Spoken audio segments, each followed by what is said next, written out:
বিজ্ঞান বলে একজন প্রাপ্তবয়স্ক সুস্থ পুরুষ একবার সহবাস করলে যে পরিমাণ বীর্য নির্গত হয় তাতে 40 কোটির মতো শুক্রাণু থাকে। লজিক অনুসারে মেয়েদের গর্ভে যদি এই 40 কোটি পরিমাণ শুক্রাণু স্থান পেত তাহলে 40 কোটি বাচ্চা তৈরি হতো। এই 40 কোটি শুক্রাণু মায়ের জরায়ুর দিকে পাগলের মতো ছুটতে থাকে।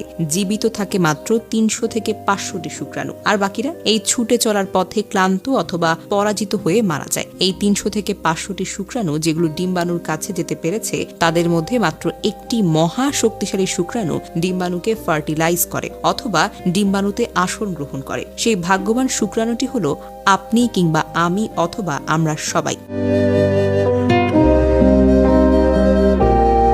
কখনো এই মহাযুদ্ধের কথা আপনার মাথায় এসেছে? আপনি যখন দৌড় দিয়েছেন তখন ছিল না আপনার চোখ, হাত কিংবা পা কিংবা মাথা, তবুও তো আপনি জিতেছেন।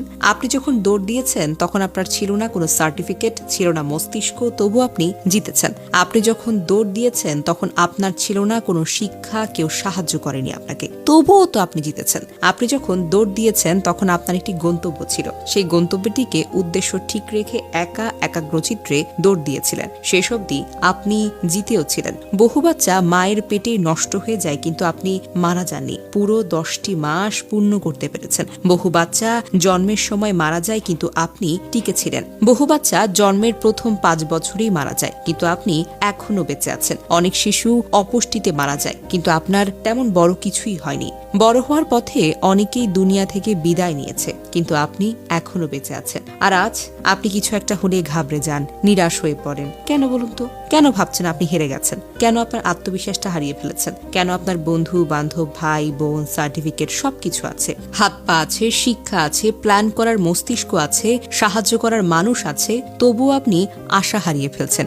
যখন আপনি জীবনের প্রথম দিন হার মানেননি, 40 কোটি শুক্রাণুর সাথে মরণপণ যুদ্ধ করে ক্রমাগত দৌড় দিয়ে কারো সাহায্য ছাড়াই প্রতিযোগিতায় একাই জয়ী হয়েছেন, তাহলে আজ হতাশ কেন? কেন আপনার লাইফ থেকে কেউ চলে গেলে আপনি মেনে নিতে পারেন না? কেন আপনি কিছু একটা হলেই ভেঙে পড়েন? কেন বলেন আমি আর বাঁচতে চাই না? কেন বলেন আমি হেরে গিয়েছি?